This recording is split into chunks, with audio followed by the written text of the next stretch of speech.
Hey guys, thanks for tuning in. This is optibotimus coming at you with another video review. And on today's episode, we're going to be taking a look at the new Transformers Titans Return Legend Class Laserbeak. For the package, you got a really cool image of Laserbeak flying around in the background, and then you have the open clamshell that fully showcases the figure within. And as you can see, it is compatible with the Leader Class Soundwave. On the back of the package, you can see images of his Beast Mode, Vehicle Mode, and of course, the Spy Tablet Mode. And it says the only point this interrogator likes in Autobots is the melting point.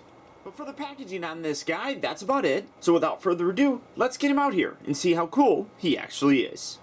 Alright guys, so here we have Laserbeak open up and out of his packaging. And as you can see, he basically is just a repaint with some new sticker details of that Buzzsaw figure that we got in the Combined Wars line.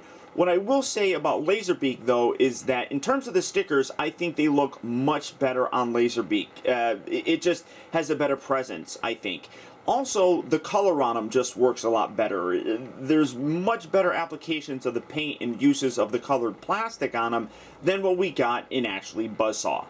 For his accessories, the only thing that he comes with is his collector card with the really cool image of Laserbeak in the front. And then on the back, you have his tech specs, which display his strength, speed, intelligence, and fire blast.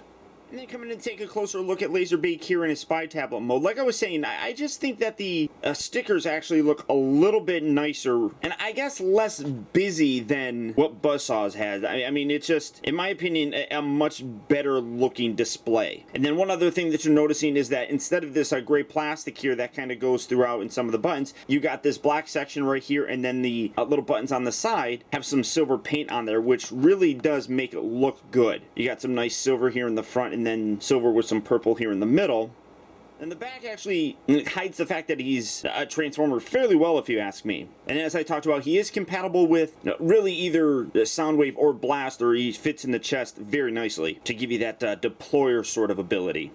And here you have him in his other alternate mode, which is some kind of a vehicle, I guess, like maybe a Minesweeper or something like that. I don't particularly care for this mold. I understand the purpose of it. You throw this in with the play pattern for like Fort Max and the fact that Soundwave can be a little bit of a city himself. So it works. I get it. But it just, for me, it doesn't gel all that well, I guess. The color on it, though, does still continue through and look nicer, in my opinion, than what actually is on Buzzsaw. But really, that's about it. Coming in to take a little bit of a closer look, again, much like Buzzsaw, you got the little peg right there where you can put one of the Titan Master figures. Again, I still think it's kind of weird that if this is like a Minesweeper or something like that, why are you going to have him stand there? I mean, give him a seat, but doing that kind of looks goofy. But like I was saying, the paint looks a little bit better. It's a little bit more cohesive just because it's lacking some of those just bland gray bits that kind of stick out. And then you got that nice Decepticon logo right there where getting him out of the way, you can see that. With Buzzsaw, it was kind of broken up here. That looks a little bit better. And then like I was saying, you got a little bit better of a paint job kind of going through here. And here we have Laserbeak in his actual bird mode. And again, it really comes down to the use of paint applications on the guy. The extra paint and the different colored plastic in some areas really does help him separate himself from Buzzsaw. It just looks much better. You can see that they actually put some paint applications on the wings, whereas Buzzsaw just has this molded gray plastic. I would venture to guess that that's a molded piece underneath it and then just painted. But it looks really very nice. And then the other part that really does stand out are the legs. I mean, you got that gray plastic on Buzzsaw, and you can see that the black plastic just really does look better.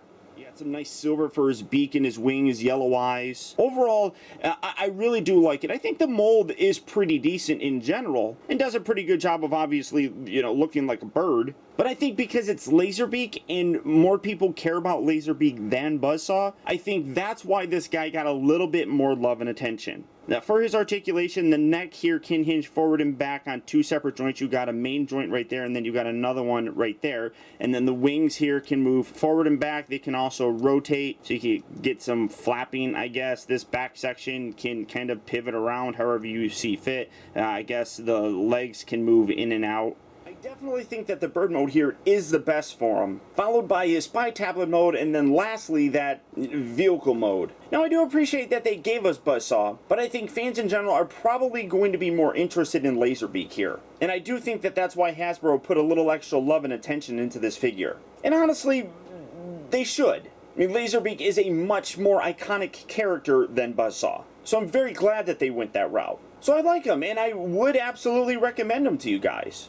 That being said, he is available right now at various retail locations, so if you're looking for him, good luck and happy hunting. Or as always, there's Big Bad Toy Store. So all you have to do for that is click on the link down in the video description. You'll go to BBTS where you can check out availability on this guy as well as the rest of their Transformers Titans Return figures. But beyond that, guys, that's about it. So once again, I want to thank you for tuning in. This has been Optibotimus. Don't forget that if you like this video, to please like and share it. Also be sure to subscribe in case you haven't already subscribed. That way you never miss a future review of mine. And as always, until next time, be excellent to each other. You're at your best.